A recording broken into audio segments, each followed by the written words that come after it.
বিভিন্ন শিক্ষার্থীদেরকে আসলে টার্গেট করে অর্থাৎ একটি সিরিয়াল কিলিংয়ের মতো হত্যাকাণ্ড হত্যাযোগ্য কিন্তু আমরা দেখতে পাচ্ছি বিভিন্ন জায়গায়। আমরা দেখলাম যে 300 ফিটে আমরা লাশ পাচ্ছি শিক্ষার্থীদের, আমরা দেখতে পাচ্ছি চট্টগ্রামে আমরা লাশ পাচ্ছি, বিভিন্ন জায়গায় এই 24-এর গণ অভ্যুত্থানে অংশগ্রহণকারী যোদ্ধাদেরকে হুমকি দেওয়া হচ্ছে কলের মাধ্যমে। আমরা দেখতে পাচ্ছি যে অনেককে গুম করে ফেলা হচ্ছে।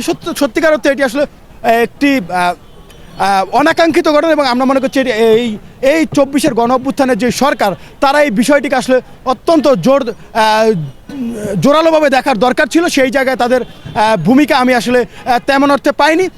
এই যে 24-এর গণ অভ্যুত্থানের মধ্য দিয়ে আসা সরকার 24-এর গণ অভ্যুত্থানের যোদ্ধাদেরকেই আসলে নিরাপত্তা দিতে পারছে না, তাহলে তারা কিভাবে সাধারণ নাগরিকদের নিরাপত্তা নিশ্চিত করবেন? যেখানে আমরা আসলে এই 24-এর গণ অভ্যুত্থান পরবর্তী বাংলাদেশে একটি বৈষম্যহীন এবং সকল নাগরিকের সমান নিরাপত্তা নিশ্চিতের একটি বাংলাদেশ চেয়েছিলাম। আমরা চেয়েছিলাম যে আমরা এই